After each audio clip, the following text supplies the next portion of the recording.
Chapter 71। अब आगे। अंश की कार आग के लपटों में घिरी थी। उसके भीतर अंश बंधा हुआ तड़प रहा था। जलती हुई धधकती हुई आग उसके चारों तरफ थी। कुछ ही दूरी पर आरवी और आशी खड़े थे। आरवी की आंखों में गुस्सा और मजबूरी की परछाइयां थीं, लेकिन आशी, उसके लिए ये सिर्फ अंश नहीं था। ये दृश्य उसके बचपन की सबसे गहरी चोट को जिंदा कर रहा था। उसका सीना तेजी से उठ गिर रहा था। उसकी सांसें इतनी भारी हो चुकी थी मानो कोई उसके गले को कसकर दबा रहा हो। उसकी आंखें फैल गई थीं और शरीर कांपने लगा था। सामने वही दृश्य था जो उसने बरसों पहले देखा था। अपने ही माँ बाप को आग में तड़पते, आधे जले हुए हालात में। उसकी आंखें शून्य में जमी रहीं। दिल जोर जोर से धड़कने लगा। नहीं, नहीं, उसकी कांपती आवाज फटी, और अगले ही पल अंधेरा छा गया। आशी का पूरा शरीर ढीला पड़ गया और वह वहीं जमीन पर गिर बेहोश हो गई। कुछ घंटों बाद अस्पताल। सफेद दीवारों और मशीनों की बीप की आवाजों के बीच आशी की पलकें धीरे धीरे खुली। हल्की धुंधली नजर के बीच सबसे पहले उसे एक चेहरा साफ दिखा। सार्थक। वह उसकी कुर्सी के बिल्कुल पास बैठा था। उसका हाथ कसकर थामे हुए। चेहरा चिंता से भरा, आंखों में बेचैनी साफ झलक रही थी। आशी। सार्थक ने उसकी उंगलियां दबाईं। आशी ने बैठने की कोशिश की, पर शरीर अब भी कमजोर था। सार्थक तुरंत झुककर उसे सहारा देता है। उसकी आवाज धीमी लेकिन डांट से भरी थी। पता है, जब आग को देख तेरी हालत ऐसी हो जाती है तो तू सामने गई ही क्यों? आशी की सांसें थमी। उसने धीमे से नजर झुकाकर जवाब दिया, ये बस आखिरी बार था। उसकी आवाज में थरथराहट थी, जैसे खुद को समझा रही हो, सार्थक को नहीं। सार्थक ने गहरी सांस ली। उसके बालों पर हाथ फेरा और हल्की सी मुस्कान दबाते हुए पलकें झपकाईं। जैसे कह रहा हो, मुझे पता है तू क्या झेल रही है। अगली सुबह कपूर मैंशन। धूप की हल्की किरणें डाइनिंग हॉल में फैल चुकी थी। मेज पर ब्रेकफास्ट सजा था। सार्थक, आशी, सिद्धि और संयम चारों साथ बैठे थे। सिद्धि ने चम्मच से पराठे का टुकड़ा उठाया और आशी की प्लेट में रख दिया। उसके चेहरे पर बहन की चिंता साफ झलक रही थी। ध्यान रखा करो अपना। जब पता चला तुम हॉस्पिटलाइज्ड हो, कितनी चिंता हो गई थी तुम्हारी। आशी हल्की सी मुस्कुराई, पर भीतर ही भीतर उसकी आंखों में वो जलता हुआ दृश्य अब भी तैर रहा था। अंश की चीखें, आग की लपटें और उसका अतीत, मानो उसे चैन से जीने ही न दे। खन्ना मेंशन। भारी सन्नाटा पूरे घर में पसरा हुआ था। हाल के बीचों बीच अंश की बड़ी सी तस्वीर रखी थी, जिस पर ताजा फूलों का हार चढ़ा हुआ था। तस्वीर के सामने अगरबत्तियों का धुआं उठ रहा था, और पूरे कमरे में गीली राख और आंसुओं की मिली जुली गंध फैली थी। सावी तस्वीर के पास जमीन पर बैठी थी।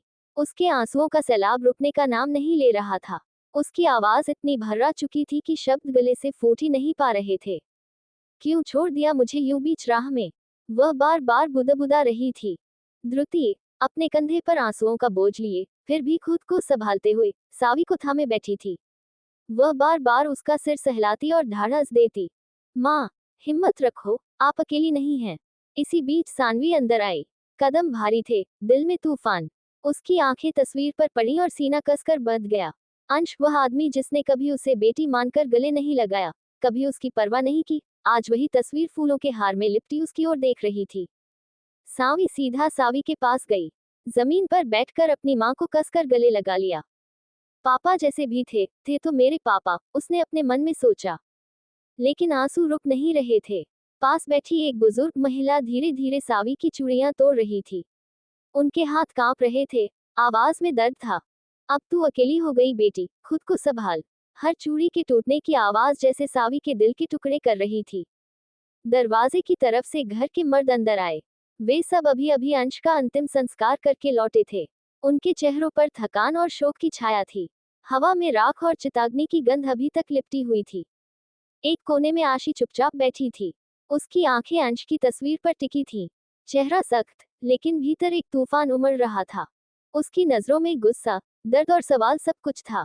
तू ही था न, जिसने मेरे माँ बाप को छीन लिया, और आज तू खुद राख बन गया। ये तस्वीर तेरे सच का सबूत है, अंश खन्ना। आशी की आंखें तस्वीर को यूं भेद रही थी जैसे उसके पार जाकर उस अतीत को देखना चाहती हूँ, जिसने उसकी जिंदगी का रंग छीन लिया था। रात खन्ना मेंशन। अंतिम संस्कार की थकान और शोक का बोझ पूरे घर पर भारी था। रिश्तेदार और पड़ोसी धीरे धीरे जा चुके थे। घर की दीवारें मानो खुद ही सिसक रही थीं।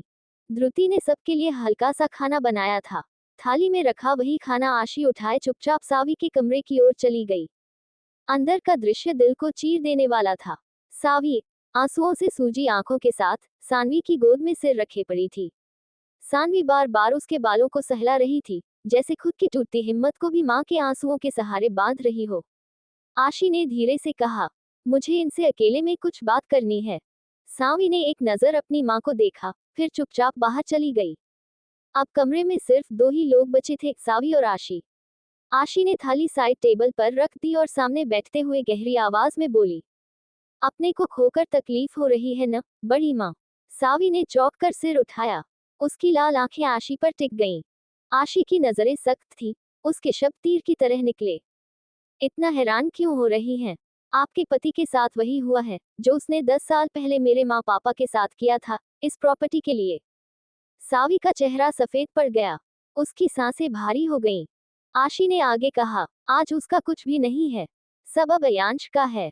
लेकिन असली सच अभी तक अयांश से छुपा है। उसे आंखें खोलनी होंगी। और आप 10 साल पहले भी चुप रही थी, उम्मीद है आज भी चुप ही रहेंगी। सावी कांपती आवाज में फुसफुसाए, तुम मेरी आरुषि हो ना? बोलो ना, बोलो कि तुम जिंदा हो। आशी की पलकों ने हिलकर मानो सारी सच्चाई स्वीकार ली। उसने कुछ नहीं कहा, बस हल्के से सिर हिला दिया। सावी की रुलाई फूट पड़ी। उसने आशी को कसकर गले लगा लिया। मुझे पता भी नहीं था, सच में मुझे ये सब बाद में समझ आया, लेकिन तब मुझ में किसी को सच बताने की हिम्मत नहीं बची थी। कमरे की दीवारें इस स्वीकारोक्ति की गूंज से भर गईं। उसी वक्त पीछे से कदमों की आवाज आई। आशी ने पलट कर देखा। दरवाजे पर खड़ा अयांश सब सुन चुका था। उसकी आंखों में हैरानी, दर्द और हजार सवाल थे। उसकी आवाज कांप रही थी, आप मेरी आरुषि दी हैं। कमरे में सन्नाटा छा गया। आशी की सांसें थम गईं। उसकी आंखें अयांश की ओर टिकी, और सच का सामना अब नामुमकिन हो गया। चैप्टर 72। अब आगे। दरवाजे पर खड़े अयांश की आंखों में तूफान उमड़ रहा था। आशी को घूरते हुए उसके होंठ कांप उठे। अयांश, आप मेरी आरुषि दी हैं। सच बताए, ये मजाक है या फिर कोई और धोखा? उसकी आवाज इतनी ऊंची थी कि सावी सिसकते हुए चौंक गई। आशी के होंठ सूख गए। उसने चाहा कि शब्द निकले, मगर गले में जैसे कांटे अटक गए हों। उसकी नजरें झुक गईं। आशी धीमे स्वर में, हाँ, मैं ही तेरी दी हूँ। कमरे की हवा भारी हो गई। अयांश के कदम अचानक आगे बढ़े। वह लगभग कांपते हुए आशी के सामने खड़ा हो गया। उसकी आंखों से आंसू बह रहे थे, पर गुस्सा भी उतना ही गहरा था। अयांश, तो इतने साल जिंदा रहते हुए भी आपने मुझे मरने के लिए छोड़ दिया। एक बार भी आकर मुझे क्यों नहीं बताया कि आप जिंदा है? जानते हो, मैं हर दिन आपको याद कर करके कैसे जी रहा था। उसके शब्दों ने आशी के सीने में चाकू की तरह चोट की। उसने आंखें बंद कर आंसू रोकने की कोशिश की। आशी, मेरे पास कोई चारा नहीं था, अयांश, मैं टूटी हुई थी। मुझे डर था कि अगर सच सामने आया तो और जिंदगियां बर्बाद हो जाएंगी। मैं तुम्हें उस नफरत और उस आग से बचाना चाहती थी। अयांश चिल्लाते हुए, झूठ। अगर सच में बचाना चाहती थी तो मेरे साथ होती। मुझे अंधेरे में रखकर मेरी दुनिया और उजाड़ दी। उसकी आवाज इतनी दर्द से भरी थी कि सावी फूट फूट कर रोने लगी। आशी ने कांपते हाथों से अयांश का चेहरा थामने की कोशिश की, पर अयांश पीछे हट गया। अयांश, आप मेरी दी थी, और आपने ही मुझे सबसे बड़ा धोखा दिया। आज अगर मैं अकेला महसूस करता हूँ, तो उसकी वजह आप ही है। आशी की आंखों से आंसू फूट पड़े। उसने टूटी आवाज में कहा, मुझे माफ कर दे अयांश, मैं सच में तुझे खोना नहीं चाहती थी। मैं बस हालात की मजबूरी में खामोश रही। अयांश का दिल अंदर से पिघल रहा था, लेकिन उसके होंठ अब भी गुस्से से जकड़े थे। उसने नजरें फेर लीं। उसे खुशी भी थी और साथ ही साथ नाराजगी भी। कमरे में सन्नाटा छा गया। सिर्फ तीनों की भारी सांसों और सावी की रुलाई की आवाज गूंज रही थी। आशी की आंखें आंसुओं से भीग चुकी थीं। उसने कांपते स्वर में कहा, मुझे माफ कर दे अयांश, अपनी बहन को माफ कर। लेकिन बाकी की जिंदगी शायद तू मेरे साथ जीना ही नहीं चाहता। उसकी आवाज में दर्द और थकान दोनों थे। अयांश के गले में आंसू अटक गए। वह आगे बढ़ा, लेकिन कदम रुक गए। उसकी आंखें लाल हो चुकी थीं। अयांश भीगे गले से, इतना पास होकर भी आपने कभी मुझे क्यों नहीं बताया कि आप मेरी दी है? क्यों छुपा लिया खुद को मुझसे? जानते हो, हर बार जब आप पास होती थी तो मुझे लगता था एक अजीब सा अपनापन है। वो एहसास सच था नदी। क्यों क्यों इतने करीब होकर भी दूर रही आप? उसकी आवाज में लाचारगी थी, जैसे बरसों की कैद टूटी हो। आशी की सांसें भारी हो गईं। उसकी आंखें झुक गईं, लेकिन होंठ कांपते रहे। वह धीरे धीरे उठी, अयांश के पास आए और उसके चेहरे पर हाथ रखने की कोशिश की। आशी टूटते स्वर में, हाँ अयांश, वो एहसास सच था। मैं हर बार तुझे छूना चाहती थी, तुझे गले लगाना चाहती थी। पर डर था, अगर तूने मेरी पहचान जान ली, तो तेरी जिंदगी भी उसी आग में जल जाएगी जिसमें मैं बरसों पहले जल चुकी हूँ। अयांश का सीना उठ गिर रहा था। उसने झटके से उसका हाथ पकड़ लिया और आंसू रोकते हुए कहा, तो क्या मुझे अकेला छोड़ देना ही आपके हिसाब से सबसे सही था? आपने सोचा, मैं बिना दी के कैसे जी रहा हूँ? कैसे हर रात आपकी तस्वीर से बातें करता था? कैसे हर दुआ में मांगता था कि मेरी दी और माँ पापा जहाँ भी हो खुश हो? आशी की रुलाए अब फूट पड़ी। वह उसके सामने घुटनों पर बैठ गई। आशी, मुझे मत सजा दे अयांश, मैंने सच में कभी तुझे छोड़ने का इरादा नहीं किया। हालात ने मजबूर किया, डर ने मजबूर किया। मैं चाहकर भी तुझे गले नहीं लगा पाए, लेकिन तू मेरे दिल से कभी दूर नहीं हुआ। तू ही तो मेरी सबसे अनमोल चीज है। कमरे में अब सिर्फ उनकी रुलाए और टूटे रिश्तों की चीख गूंज रही थी। सावी आंसुओं से भरी आंखों से दोनों को देख रही थी। उसकी समझ से परे था कि ये दर्द किसे ज्यादा सहना पड़ा, आरुषि को या अयांश को। अयांश नीचे बैठ आशी को अपनी बाहों में भर बोला, आगे से मुझे बिना बताए कहीं मत जाना दी। दोबारा आपको खोना नहीं चाहता। आशी ने बस हाँ में सर हिला दिया। अयांश ने आशी को कसकर पकड़ रखा था, जैसे वो कहीं भागकर चली जाएगी। कमरे में सिसकियों और टूटी आवाजों की गूंज थी। आशी घुटनों पर बैठी अयांश से माफी मांग रही थी और अयांश अपने दिल का दर्द बाहर उगल रहा था। तभी दरवाजा धीरे धीरे खुला। सार्थक अंदर आया। उसकी नजर सामने बिखरे भाई बहन पर पड़ी। कुछ पल तक वह बस वहीं खड़ा रहा। उसकी आंखों में बेचैनी और चेहरे पर दर्द साफ झलक रहा था। फिर वह धीरे धीरे आगे बढ़ा। सार्थक गंभीर स्वर में, काफी हो गया अयांश, अब एक दूसरे को और मत तोड़ो। तुम दोनों एक दूसरे की सांस हो। अगर ऐसे ही आंसुओं में डूबते रहे तो ये रिश्ता कैसे बचेगा? अयांश ने गुस्से और दर्द से भरी आंखों से सार्थक को देखा। तुम नहीं समझोगे सार्थक, ये मेरी दी थी, और इतने साल मुझे मरने के लिए छोड़ दिया। ये सच छुपाकर कैसे जी पाए ये? सार्थक पास आकर अयांश के कंधे पर हाथ रखता है। उसकी आवाज धीमी लेकिन मजबूत थी। मैं समझता हूँ अयांश, पर सोच, अगर उस वक्त तेरी दी सामने आती तो क्या होता? तेरे बड़े पापा ने जो जाल बुना था, उसमें तू भी फंस जाता। आरुषि ने चुप रहकर तुझे बचाया है। तेरी तकलीफ सही है, लेकिन उसकी मजबूरी भी छोटी नहीं थी। अयांश का चेहरा पिघलने लगा। आंखों से आंसू बहते ही जा रहे थे। आशी अब भी उसके सामने झुकी थी। सार्थक ने धीरे से उसका हाथ पकड़कर अयांश के हाथ पर रख दिया। सार्थक, रिश्ते खून से नहीं, विश्वास से बनते हैं। आरुषि ने तुझसे सच छुपाया, हाँ, लेकिन आज उसने तेरे सामने खुद को खोल दिया है। अगर तू इस पल भी उसे अपनी दी मानने से इनकार करेगा, तो उसका जिया हुआ हर दर्द बेकार हो जाएगा। अयांश ने थरथराते हाथों से आशी की उंगलियां थमी। उसकी आंखों में टूटेपन और मोहब्बत का अजीब सा संगम था। अयांश रूधे स्वर में, दी, मैं तुमसे नफरत नहीं कर सकता, पर वो साल, वो खोए हुए पल, वापस तो नहीं आएंगे। आशी ने उसके आंसुओं को पोंछा और फुसफुसाए, मैं तुझसे वादा करती हूँ अयांश, अब कभी तुझे अकेला महसूस नहीं होने दूंगी। कमरे की हवा भारी थी, मगर अब उसमें सुकून की एक हल्की सी रेखा भी घुल चुकी थी। सार्थक ने दोनों को देख गहरी सांस छोड़ी। अब बस, इस टूटे हुए परिवार को जोड़ने का वक्त आ गया है। चैप्टर 73। अब आगे। कुछ दिन बीत चुके थे। पल पल बदलती जिंदगी ने अपने जख्मों पर हल्की सी मरहम लगा दी थी। सब लोग धीरे धीरे बीती हुई बातों को पीछे छोड़ एक नई सुबह की ओर बढ़ रहे थे। हंसी खुशी घर में लौट आई थी, मगर एक अधूरापन अब भी बाकी था। आर्यन का मन बेचैन था। हर दिन, हर रात एक ही सवाल उसे कचोटता, पापा कहाँ हैं? वो उन्हें देखना चाहता था, उनकी आंखों में झांककर बस एक बार सुनना चाहता था कि बेटा। उस दिन उसने ठान लिया कि अब और इंतजार नहीं। गर्ल ग्रुप की बिल्डिंग के बाहर खड़ा वो लगातार आसमान की ओर देख रहा था। उसके दिल की धड़कनें इतनी तेज थी जैसे सीने से बाहर निकल जाएंगी। और तभी आशी की कार पोर्ट से बाहर निकली। आर्यन अचानक सामने आ खड़ा हुआ। दी, उसकी आवाज भर्राए हुई थी। प्लीज, मुझे बता दीजिए, मेरे डैड कहाँ हैं? मैं उनसे बस एक बार मिलना चाहता हूँ। आशी ठिठक गई। उसने इधर उधर देखा, कोई सुन न ले। फिर हल्के लेकिन सख्त स्वर में बोली, आर्यन, मैं सच में नहीं जानती तुम्हारे डैड कौन हैं। और तुम मुझे दी क्यों कह रहे हो? उसकी आंखों में सच्चा हैरानपन था। आर्यन ने गहरी सांस ली, उसकी आंखें भीग गईं। क्योंकि आपकी सृष्टि माँ मेरे डैड की बहन थी। इसका मतलब आप मेरी दी हुई। आशी जैसे पत्थर बन गई। उसकी सांसें थम गईं। दिल में यादों का एक तूफान उमड़ा। मतलब वो, उसने बुदबुदाते हुए अपने होंठ दबाए। आर्यन ने उम्मीद से उसकी ओर देखा। आशी ने खुद को संभाला और धीरे से बोली, आर्यन, मैं तुम्हें उनसे जरूर मिलवाऊंगी। बस मुझे 2 दिन का वक्त दो। इतना कहकर उसने नजरें चुराई और अपनी कार में बैठ गई।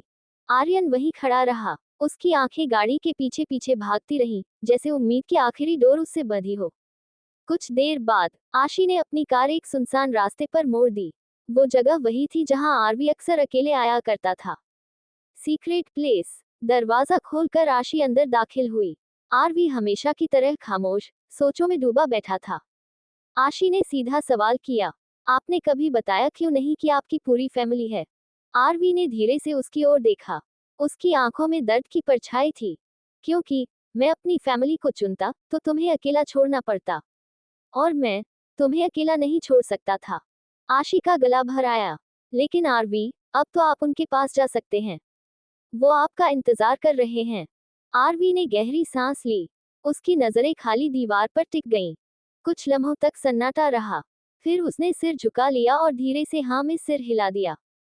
उसके चेहरे पर मिश्रित भाव थे, राहत, दर्द और थोड़ी सी खुशी। रात का सन्नाटा था। आर्यन का घर बाहर से किसी साधारण से घर जैसा लग रहा था, लेकिन उस घर के भीतर एक न भरने वाला खालीपन बसता था। आरवी बाहर खड़ा था।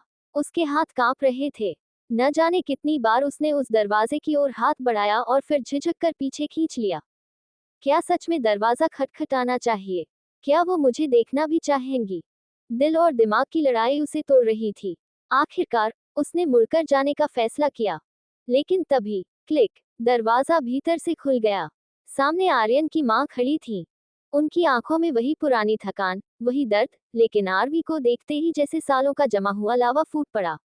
आप कौन? उन्होंने धीमी, हैरानी भरी आवाज में कहा। आरवी ने होंठ खोले, कुछ कहना चाहा, मगर आवाज गले में ही अटक गई। उनकी नजरें उस चेहरे पर अटक गईं, जो कभी उनका सब कुछ था। और फिर उनकी आंखें लाल हो गईं। आंसू बह निकले। वो आगे बढ़ी और अपने हाथों से आरवी के सीने पर मारने लगी। क्यों गए थे हमें छोड़कर? क्यों? उनकी चीख ने सन्नाटे को चीर दिया। क्यों हमें यूं अकेला छोड़ दिया? क्या हमारा कसूर था? आरवी की सांसें भारी हो गईं। उसने आंखें बंद कर ली। हर चोट, हर सवाल उसकी आत्मा को चीर रहा था। वो फिर बोली, गुस्से और टूटेपन के बीच, अपने बेटे का तो सोचते। वो हर रोज पूछता था, पापा कहाँ हैं? क्या तुम्हें उसकी मासूम आंखें भी याद नहीं आईं? आरवी की आंखों से आंसू बह निकले। उसने कोशिश की कुछ कहने की। मैं मजबूर था। मगर वो फिर चीख उठी। झूठ, सिर्फ बहाने। अगर चाहा होता तो लौट आते। मगर तुमने हमें बेसहारा छोड़ दिया। सालों तक। आरवी अब और सह नहीं पाया। वो वहीं घुटनों के बल बैठ गया, चेहरा हाथों में छुपा लिया। मुझे माफ कर दो, मैंने सब खो दिया। मैं खुद को हर रोज सजा देता रहा, मगर अब और नहीं सह सकता। घर के अंदर ये शोर सुनकर आर्यन अपने कमरे से बाहर आया। उसके कदम धीरे धीरे ड्राइंग रूम की ओर बढ़े, जहां उसकी मां किसी अनजान शख्स पर बरस रही थी। मां, आर्यन ने हिचकिचाते हुए पुकारा। लेकिन जैसे ही उसकी नजर उस शख्स पर पड़ी, उसके कदम थम गए। वो चेहरा, वही मैस्कमैन, उसके पापा जो छिप छिप कर उन्हें देखते थे। आज वही शख्स उसके सामने था। घुटनों के बल बैठा, टूटा हुआ, रोता हुआ। पापा शब्द अपने आप उसके होंठों से फिसल पड़ा। आरवी ने सिर उठाया। उसकी आंखें सीधे अपने बेटे की आंखों से मिली। सालों की दूरी, दर्द, शिकायतें, सब जैसे उसी एक पल में समा गईं। आरवी की आंखें भर आईं। वो कांपती आवाज में बोला, आर्यन, बेटा। आर्यन वही जड़ हो गया। उसके भीतर तूफान उमड़ रहा था। उसने चाहा कि दौड़कर उन्हें गले लगा ले, लेकिन अगले ही पल उसके सीने में जमी बर्फ ने उसे रोक दिया। उसकी आवाज कांप रही थी। तो फिर इतने साल कहाँ थे? मुझे अकेला क्यों छोड़ दिया? माँ को अकेला क्यों सहने दिया सब कुछ? आरवी के पास कोई जवाब नहीं था। आर्यन ने आगे बढ़ उसे सीने से लगा लिया। आप जानते भी है कितना तरस गया था आपको गले लगाने के लिए। उसकी माँ भी आंसू पोंछते हुए खड़ी थी, लेकिन उनकी आंखों में अब गुस्से से ज्यादा दर्द था। कमरे में एक भारी सन्नाटा छा गया। तीनों की सांसें ही मानो शोर बन गई हों। बस अब वहां दूरी मिट रही थी। नेहा खिड़की के पास बैठी थी। बाहर की हवा उसके चेहरे से टकरा रही थी, लेकिन उसके दिल का बोझ हल्का नहीं हो रहा था। पिता को खोने का गम उसकी आंखों में गहराई तक उतर चुका था। फिर भी अब वो पहले जितनी टूटी हुई नहीं थी। शायद वजह यही थी कि अब उसके पास कोई था जो हर लम्हे उसके साथ खड़ा था। नव चुपचाप कमरे में दाखिल हुआ। उसके हाथ में खाना था। उसने सानवी के सामने प्लेट रख दी और उसके पास बैठते हुए नरमी से कहा, सानवी, चलो कुछ खा लो। सानवी ने उसकी ओर देखा। उसकी आंखों में थकी हुई नमी थी। नव ने प्यार से एक निवाला उसकी ओर बढ़ाया। उसने बिना किसी शिकायत के खा लिया, जैसे उसे बस भरोसा था कि नव जो कर रहा है वही सही है। खाना खिलाने के बाद जब नव बर्तन उठाने लगा तो सानवी ने अचानक उसका हाथ पकड़ लिया। उसकी आंखों से आंसू ढुलक पड़े थे। रुको, उसकी आवाज टूट रही थी। नव ने बर्तन वापस टेबल पर रख दिए और उसके पास आकर बैठ गया। उसने उसे अपने सीने से लगा लिया। सानवी उसके आलिंगन में और ज्यादा बिखर गई। डैड तो मेरे साथ अच्छे भी नहीं थे। सानवी की आवाज कांप रही थी। फिर भी मुझे इतनी तकलीफ हो रही है, तो मॉम को कितनी हो रही होगी। नव ने उसके बालों को सहलाया, उसकी पीठ पर हाथ रखा और धीमे स्वर में बोला, एक काम करना, कल ऑफिस से सीधा उनके पास चले जाना। तुम्हें ही नहीं, उन्हें भी तुम्हारी बहुत जरूरत है। सानवी ने आंखें बंद कर ली, हल्के से हाँ में सिर हिलाया और खुद को नव की बाहों में छोड़ दिया। उसके लिए यही एक जगह थी जहां उसे शांति मिलती थी।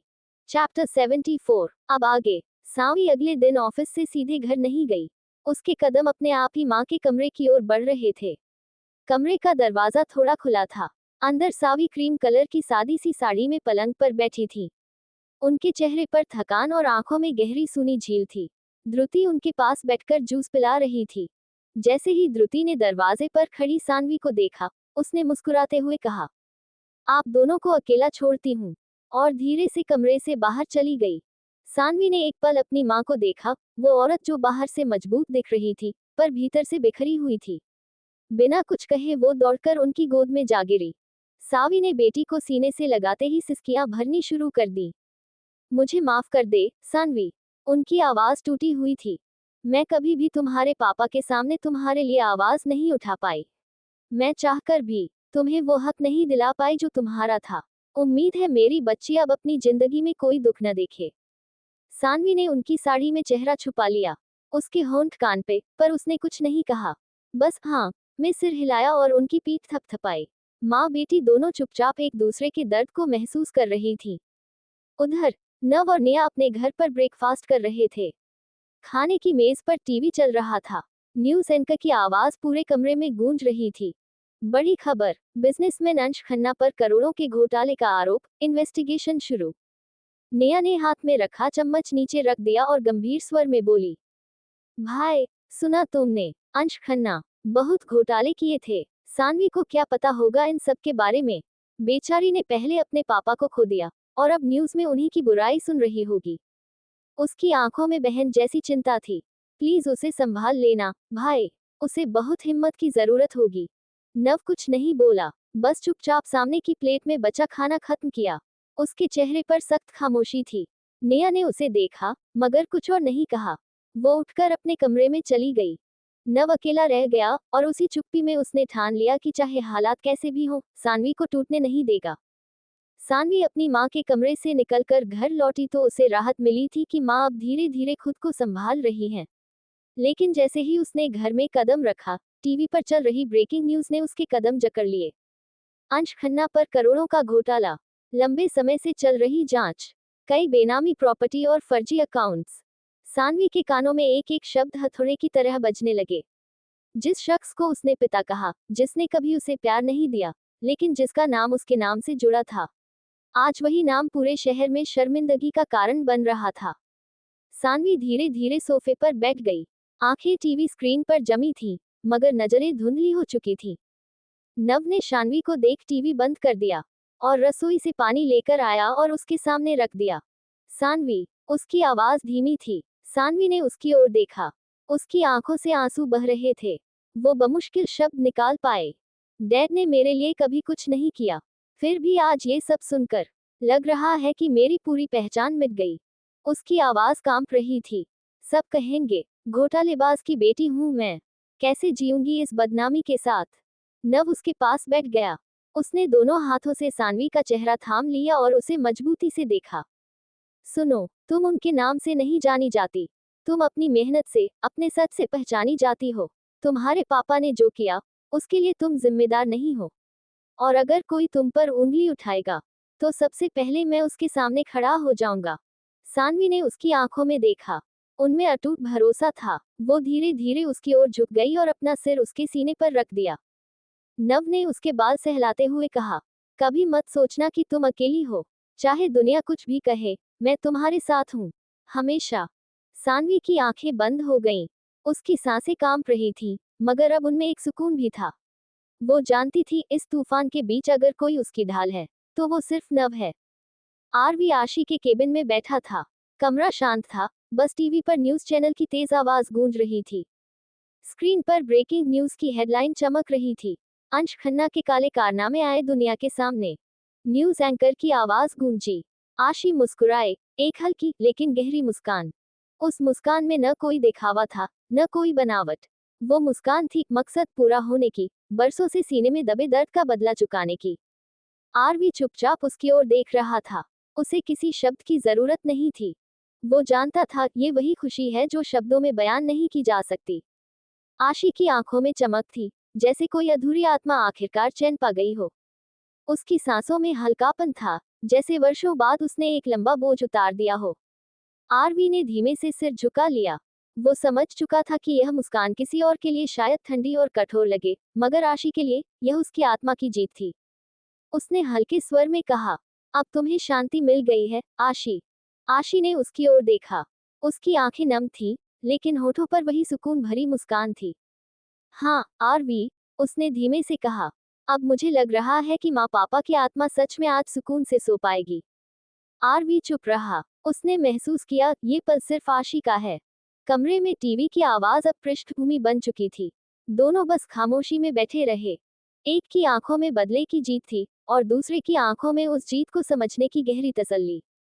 शाम का वक्त था। शिवांगी किचन में बैठी अपने लिए और अद्विक के लिए फल काट रही थी। अद्विक चुपके से पीछे आया और उसकी कमर में हाथ डाल लिया।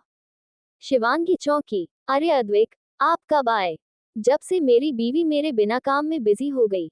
अद्विक ने नकली नाराजगी दिखाई। शिवांगी ने हंसते हुए कहा, अच्छा, तो अब आपको कटे हुए फल भी नहीं दूं? अद्विक ने झट से उसके हाथ से चाकू और प्लेट छीन ली और खुद एक टुकड़ा उसके मुंह में डाल दिया।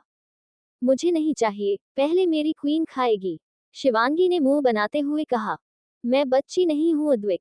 अद्विक मुस्कुराते हुए झुक गया और उसके कान में फुसफुसाया, बच्ची तो नहीं, लेकिन मेरी बेबी की मम्मा तो हो ना। शिवांगी लाल होकर मुस्कुरा दी। उसने धीरे से अद्विक के गाल पर हल्की सी थपकी मारी। आप ना, बिल्कुल पागल हो।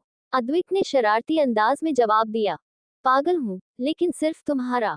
इतना कहकर उसने शिवांगी की नाक पकड़ ली, और दोनों हंसते हंसते एक दूसरे से लिपट गए। तभी किचन के दरवाजे पर खड़ी सिया खड़ने लगी। दोनों दूरी बनाकर खड़े हो गए। चैप्टर 75। किचन के दरवाजे पर सिया खांसते हुए आई तो शिवांगी और अद्विक दोनों झट से अलग हो गए। शिवांगी ने झेपते हुए नजरें झुका ली और जल्दी से प्लेट उठाकर कमरे की ओर चली गई। सिया मुस्कुराती हुई अद्विक के पास आए और उसके कंधे पर हल्का हाथ रखा। अद्विक, प्रेगनेंसी का ये पीरियड पति पत्नी दोनों को मिलकर जीना चाहिए। याद रखो, ये बच्चा सिर्फ शिवांगी का नहीं, तुम्हारा भी है। उसके मूड स्विंग्स होंगे, उसकी नाराजगियां होंगी, लेकिन तुम्हें उसे महसूस कराना है कि वो अकेली नहीं है। अद्विक की आंखें भर आईं। उसने सिया के हाथों को अपने हाथ में लेते हुए कहा, जी बुआ माँ, आपने बिल्कुल सही कहा। और अगर कभी मैंने आपको या किसी को भी दुख पहुंचाया है, तो सॉरी। सच में बहुत सॉरी। सिया ने उसकी पेशानी पर हाथ फेरते हुए मुस्कुराकर कहा, पागल लड़के, माफी किस बात की? अब तो सब ठीक है। अद्विक ने सिर झुका लिया और बोला, बस माँ, आप सबका आशीर्वाद मेरे और शिवांगी के साथ हमेशा बना रहे। सिया ने उसे गले लगाकर कहा, हमेशा। इतना कहकर सिया धीरे धीरे किचन से बाहर चली गई, और अद्विक वहीं खड़ा, मुस्कुराते हुए मन ही मन ये वादा कर रहा था कि अब वो शिवांगी और अपने आने वाले बच्चे को कभी अकेला महसूस नहीं होने देगा। कपूर मेंशन। डाइनिंग एरिया की लंबी मेज पर गर्मागर्म खाना सजा हुआ था। झूमर की रोशनी कमरे में एक सुकून भरा वातावरण बना रही थी। सिद्धि, आशी, सार्थक और संयम चारों साथ बैठे थे। थोड़ी देर की चुप्पी के बाद सिद्धि ने गहरी सांस लेते हुए मुस्कान दी और बोली, मुझे जानकर बहुत खुशी हुई कि तुम हमारी आरुषि हो। उसकी आंखों में अपनापन तो था, लेकिन साथ ही हल्की सी शिकायत भी। उसने अपनी बात आगे बढ़ाई, लेकिन बेटा, तुम्हें हमें पहले ही बता देना चाहिए था। आशी के हाथ अनजाने में कांटे और चम्मच से खेलने लगे। उसकी आवाज धीमी थी, मानो दिल का बोझ उतार रही हो। सॉरी मॉम, मुझे डर था कि कहीं आप सब मुझे गलत न समझें। ऐसा न लगे कि मैं आप सबकी भावनाओं के साथ खेल रही हूँ। इसलिए मैंने बस सही समय का इंतजार किया। संयम ने तुरंत मुस्कान के साथ कहा, कोई बात नहीं, तुम आरुषि हो या आशी, हमारे लिए फर्क नहीं पड़ता। तुम हमारी बेटी की तरह हो और हमेशा रहोगी। आशी की आंखें नम हो गईं। उसने हल्के से सिर हिलाकर हामी भरी। उस पल माहौल में ऐसा अपनापन घुल गया था, जिसे शब्दों में बांधना मुश्किल था। कुछ देर बाद आशी और सार्थक बालकनी में आए। ठंडी हवा बह रही थी। शहर की रोशनी दूर दूर तक झिलमिला रही थी। बालकनी के एक कोने में रखे सोफे पर दोनों पास पास बैठे थे। सार्थक ने आशी को अपनी बाहों में समेट रखा था। वह धीरे धीरे उसके बालों को सहला रहा था, जैसे हर लट के साथ उसकी सारी थकान और डर मिटा देना चाहता हो। उसने धीमे स्वर में कहा, अब सब कुछ ठीक हो गया है, अब खुश हो तुम। आशी ने उसकी ओर देखा। उसकी आंखों में सच्चाई और भरोसा झलक रहा था। उसने सार्थक का हाथ थाम लिया और मासूमियत से बोली, हाँ, लेकिन एक बात याद रखना, मुझे खुशी तभी है जब तुम हमेशा मेरे साथ रहोगे। सार्थक की नजरें उसके चेहरे पर ठहर गईं। वह हल्के से मुस्कुराया, फिर उसके माथे को प्यार से चूमते हुए बोला, ये हाथ मैंने थामे हैं, छोड़ने के लिए नहीं। आशी ने आंखें बंद कर लीं और सार्थक के सीने पर सिर रख दिया। उस पल दोनों के बीच न कोई डर था, न कोई सवाल, सिर्फ साथ निभाने का वादा था। अगले ही दिन से खन्ना मेंशन और नव के बाहर भीड़ जुटने लगी। रिपोर्टर कैमरे लिए खड़े थे। हर चैनल अंश खन्ना के घोटाले की खबर को सुर्खियों में दिखा रहा था। आर्यन ने तो सभी को इग्नोर कर दिया, लेकिन सावी उसके लिए थोड़ा मुश्किल था। मैडम, एक सवाल, क्या आपको पता था आपके पापा ऐसे काम करते थे? सानवी जी, खन्ना ग्रुप का भविष्य क्या होगा? लोग कह रहे हैं आपकी शादी पर भी असर पड़ेगा। फ्लैश की रोशनी आंखें चौंधिया रही थी। सानवी का हर कदम जैसे सवालों में घिरा हुआ था। ऑफिस पहुंची तो वहां भी कानाफूसियां हो रही थी। देखा, यही है अंश खन्ना की बेटी। हद है, इतनी इज्जतदार बनती थी, और अब देखो, पैसों से पलने वाले बच्चों को और चाहिए ही क्या। सानवी के कदम लड़खड़ाने लगे। उसे लगा जैसे सबकी नजरें उसे चीर रही हों। कैबिन में पहुंचकर उसने खुद को भीतर से संभालने की कोशिश की, लेकिन आंसू उसके गालों पर फिसल गए। तभी दरवाजा खुला। नव अंदर आया। उसके चेहरे पर वही सख्ती थी जो बाहर की दुनिया के लिए ढाल बन चुकी थी। सानवी, उसने धीमे स्वर में कहा, तुम्हें किसी को जवाब देने की जरूरत नहीं है। तुम्हारा सच तुम्हारे काम में है, न कि उनके सवालों में। सानवी फूट पड़ी। नव, लोग मुझे देखकर सिर्फ यही कहेंगे कि मैं घोटालेबाज की बेटी हूँ। मेरी पहचान, मेरी मेहनत, सब मिट गई। मैं कैसे लड़ूंगी इन सब से? नव ने उसके पास आकर उसकी कलाई थामी और आंखों में देखा। लड़ेगी, क्योंकि मैं तुम्हारे साथ हूँ। तुम्हारी पहचान तुम्हारे पापा के गुनाहों से नहीं, तुम्हारी सच्चाई से है। और अगर दुनिया को ये दिखाना पड़ेगा, तो हम दोनों मिलकर दिखाएंगे। सानवी ने उसकी आंखों में झांका। उसमें एक यकीन था, जो उसे अपनी सांसों से भी ज्यादा सच्चा लगा। वो हल्की आवाज में बोली, काश मेरे पास भी तुम्हारी जैसी हिम्मत होती। नव ने मुस्कुराकर उसकी हथेलियों पर अपनी हथेलियां रख दी। हिम्मत तुम में है, सानवी। बस उसे देखना सीखना है। और अगर कहीं कमी होगी, तो मैं हूं उसे पूरा करने के लिए। खन्ना मेंशन। गाड़ियां रुक रही थी, कैमरे क्लिक हो रहे थे, और हर किसी को बस एक ही इंतजार था, सानवी का बयान। अब तक सानवी इन सब से बचती रही थी, लेकिन उस सुबह उसने आईने में खुद को देखा। आंखों के नीचे काले घेरे थे, पर उनमें अब एक अजीब सी चमक भी थी। दर्द ने उसे तोड़ा था, मगर नव ने उसे उठना सिखा दिया था। वो सफेद सादी ड्रेस में बाहर निकली। भीड़ अचानक शोर मचाने लगी। सानवी जी, कोई बयान देंगे? आपके पापा घोटालेबाज थे, लोग आप पर भी उंगली उठा रहे हैं, क्या कहेंगी? सानवी ने गहरी सांस ली और कैमरों की ओर सीधी नजर डाली। उसकी आवाज स्थिर थी, पर हर शब्द में आग थी। मेरे पापा ने जो भी किया, उसका हिसाब उन्हें देना होगा, मुझे नहीं। उनके गुनाहों की सजा उनकी बेटी को मत दीजिए। मैं अपनी मेहनत और अपने सच से खड़ी हूँ, और उसी पहचान के साथ आगे बढ़ूंगी। अगर किसी को मुझसे सवाल करना है तो मेरे काम पर करे, मेरे नाम पर नहीं। कुछ पल के लिए वहां सन्नाटा छा गया। सानवी नवखन्ना मेंशन में ही थे। सानवी को अपनी माँ की फिक्र थी, इसलिए वो यही रुक गई। रिपोर्टरों के हाथों में पकड़े माइक थरथराए। इस लड़की में अब डर नहीं, हिम्मत दिख रही थी। अंदर से खिड़की पर खड़े नव ने ये सब देखा। उसके होठों पर हल्की मुस्कान आ गई। यही है मेरी सानवी, उसने धीरे से खुद से कहा। बाद में जब सानवी अंदर लौटी तो उसका चेहरा थका हुआ जरूर था, मगर आंखों में पहली बार सुकून और विश्वास झलक रहा था। नव ने उसकी ओर बढ़कर कहा, आज तुमने मुझे नहीं, खुद को साबित किया है। सानवी हल्के से मुस्कुराई और बोली, शायद अब समझ रही हूँ। हिम्मत ढूंढनी नहीं पड़ती, उसे पहचानना पड़ता है। नव ने उसके कंधे पर हाथ रखा। और अब दुनिया भी तुम्हें पहचानेगी।